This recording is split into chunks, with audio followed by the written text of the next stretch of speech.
Good morning, everyone. Your morning weather briefing for this August 6th finds that there are no major changes in the forecast versus what I presented yesterday morning. Temperature and rainfall outlooks really do not see a whole lot of differences in the temperature forecast versus what I presented yesterday morning. In the 6 to 10 and 11 to 15 day precipitation forecast, still very limited precipitation for most of the 6 to 10 day period in the Corn Belt, but maybe some increase for late in that time frame, and that increase in rainfall will last probably through early and middle portions of the 11 to 15 day time frame as well. QPF discussion for this Monday morning. I would consider this forecast as modestly too wet. Main disagreement would be that sizable area of inch-and-a-half plus range that they show in northern Indiana and nearby areas. Certainly some localized amounts in that area can be as heavy as shown, but I do not think that the coverage of inch-and-a-half plus rains are going to be quite as big in that area as this map would suggest. Note that the bulk of the rainfall shown for the Corn Belt is for the next 48 hours, and then it is after that that all of the rainfall seen in the southern plains and the mid-south starts to begin. For the day 6 to 7 time frame, again, this is a period in which the Corn Belt will be seeing very limited amounts of rainfall. Better rains continuing to the south of the Corn Belt during this time frame. Would not be surprising at all to see rains in this period be even bigger than shown in the mid-south. Afternoon high temperatures for Sunday. You saw that we did see some heat in southwestern portions of the region that was rather extreme in nature. A lot of the area there seeing 95 plus degree temperatures makes sense given that is the driest portion of the Corn Belt right now.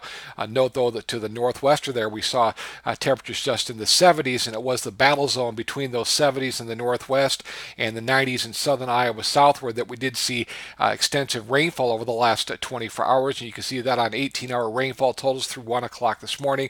A very big 3+ inch total at Fort Dodge and over an inch and a half at Waterloo, and we've continued to see rainfall in a lot of that area since 1 o'clock this morning. Looking at radar estimated rainfall for the entire weekend period, your eye is immediately drawn to the very big and even localized flooding type rains that have fallen in the Highway 20 corridor of northern Iowa during the last 72 hours, although most of that rainfall has occurred during the last 24 hours. You can see radar estimating as much as 6+ inches of rainfall there. A big portion, though, of the northern and northwestern Corn Belt has obviously seen some wonderful rains during the last 72 hours, with a lot of the area that I just circled there seeing more than an inch. And of course, we had those localized very heavy rains again in the Highway 20 corridor in northern Iowa.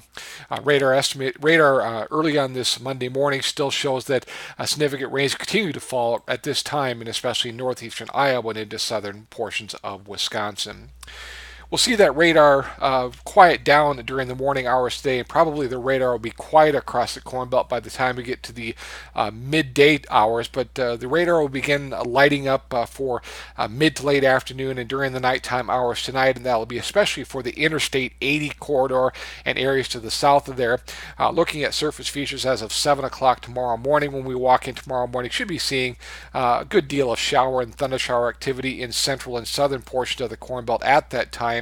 But as we get towards Wednesday morning, that'll be when the rain threat of note in the near term is going to be pushing out of the Corn Belt and into the southern plains and into the mid-south, where that'll be the area of focus for rainfall for later on during this work week period. So for the Corn Belt, we've got about another 48 hours of rainfall to work through. Just thought I'd put up the 1 to 2 day QPF map this morning. Again, as noted earlier in the video, I am a little bit suspicious that they're overdoing the rains in northern Indiana and nearby areas. But other than that, I think that this is a decent representation of the type of rains that can fall.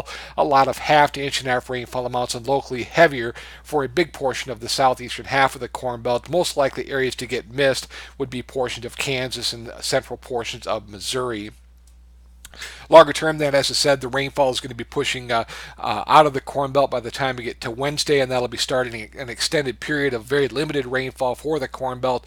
Any rain that is seen for Wednesday through a good portion of the 6 to 10 day time frame in the Corn Belt is going to be confined to just far eastern and far southern areas.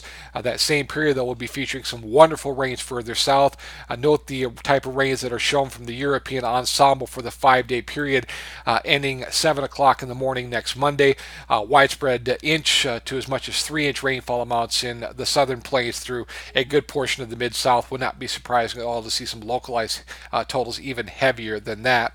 Why is the Corn Belt going to be drying out? Again, it is a situation where the northwesterly flow aloft that I talked about in forecast from early and middle portion of last week is just not going to be verifying. Instead, we're going to be seeing more of a southwesterly flow aloft in the Corn Belt with the jet stream really kind of splitting. One storm track going well to the north of the Corn Belt and then a weaker storm track to the south of us. You can see a bit of a upper level low pressure system at that time over western portion of Texas.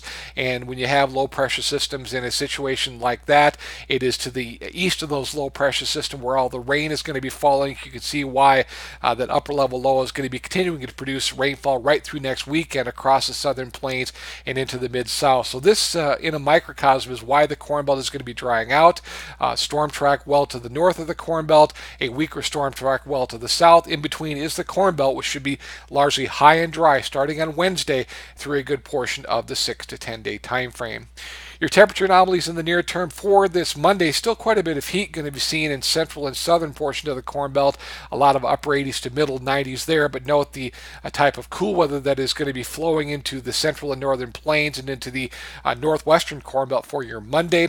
And as we get towards Wednesday, a big portion of the Corn Belt by that time looking at no more than normal temperatures and some below normal readings at that time in the central plains. That moderation in temperatures will not last for long, though. Already by the time we get to Friday, once again, some above normal temperatures going to be returning to the Corn Belt at that time, and we'll see near to above normal temperatures in the Corn Belt for the remainder of the 6 to 10 and into the 11 to 15 day period. We'll not call it extreme heat during that time frame. High temperatures largely no worse than some lower 90s throughout that period.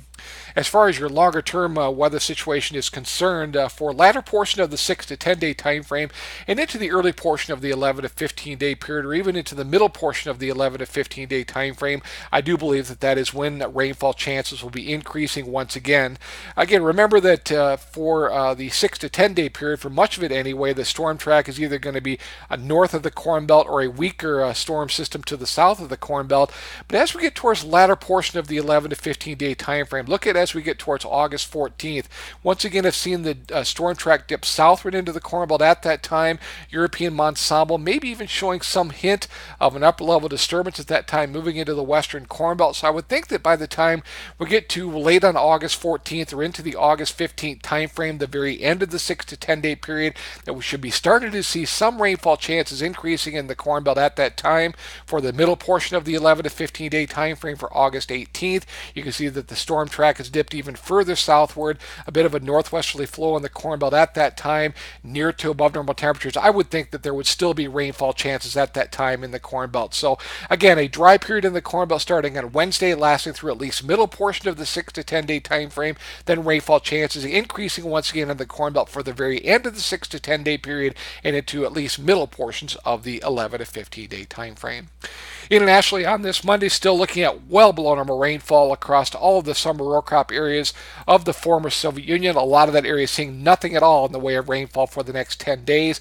Above normal temperatures there for especially the 6 to 10 and 11 to 15 day time frames. The weather forecast is improving, though, for Europe. They still have about another 3 days of very difficult weather to go through, with lots of heat in the forecast in the near term and lots of dry weather for today through Wednesday as well. After that, though, is when the forecast really will start to improve. We'll start to see some rainfall developing in France by the time we get to Wednesday night or into Thursday, and eventually that rain will be spreading eastward. You can see that for the 15-day period as a whole, that a lot of France is going to be seeing above normal rainfall.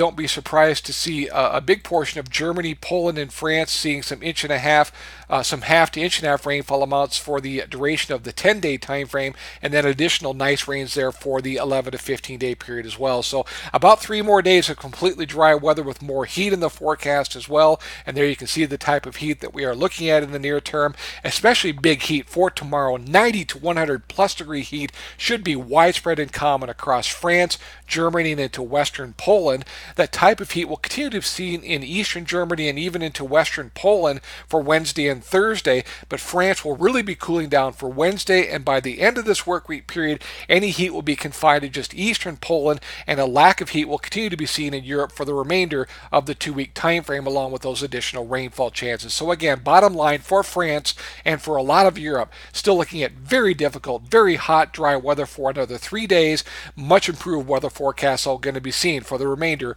of the 2 week time frame. For the spring grain areas of Russia, looking at fairly decent rainfall amounts for the next 10 days.